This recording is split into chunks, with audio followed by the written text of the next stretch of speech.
Macron wants security guarantees. Do you think Trump will listen? I do. I've always thought, and I've traveled a good bit in Europe. I've talked on this topic now with folks for the last 2 or 3 years. Like, everybody knows how the war ends. It ends with Ukraine giving up some territory, including Crimea, which not nearly enough people talk about after the invasion in 2014. We sort of simply assume that that's a done thing. But in exchange for that Ukraine would get additional security guarantees. So I think that is the balance. That is the mix. That's where they will ultimately end up.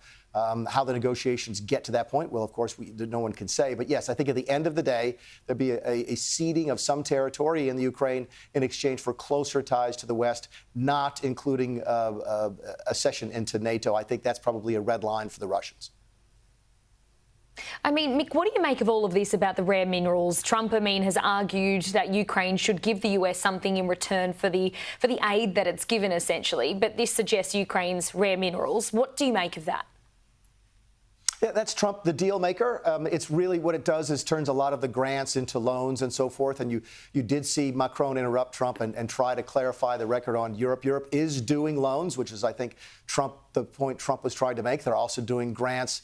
I think Trump is simply trying to figure out a way to get something out of this. He doesn't perceive, I don't think, Holly, how Ukraine in and of itself is really in America's best interest. Certainly, preventing Russian aggression is in America's best interest, but a close relationship with Ukraine in and of itself, I don't think Trump sees much value there. If you put critical minerals on the table, then you have a negotiation, you have a mutually beneficial relationship. I think the Ukrainians, however, were right to point out that Trump asked, I think, for 3 or 4 times as much money in rare earth minerals that the United States has pledged to support Ukraine. So what you might be seeing is just an old-fashioned negotiation between 2 deal makers.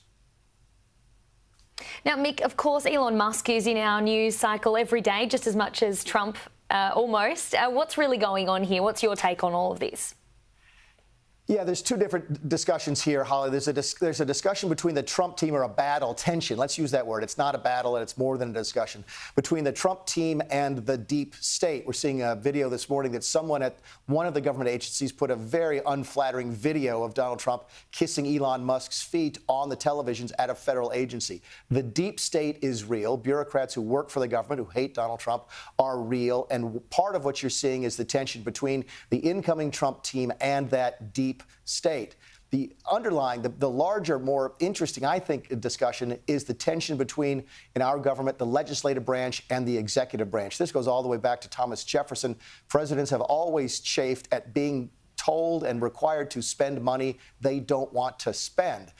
And that, it's called the impoundment battle. I know that doesn't mean anything, but this tension between the two branches of government, co-equal branches of government under our constitutional system, is really what's the fundamental underpinning of this. Trump is pushing as hard as he can to expand executive authority and limit legislative authority.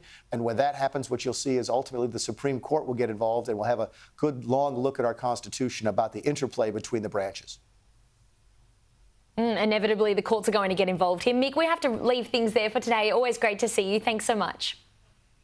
Thanks, Holly.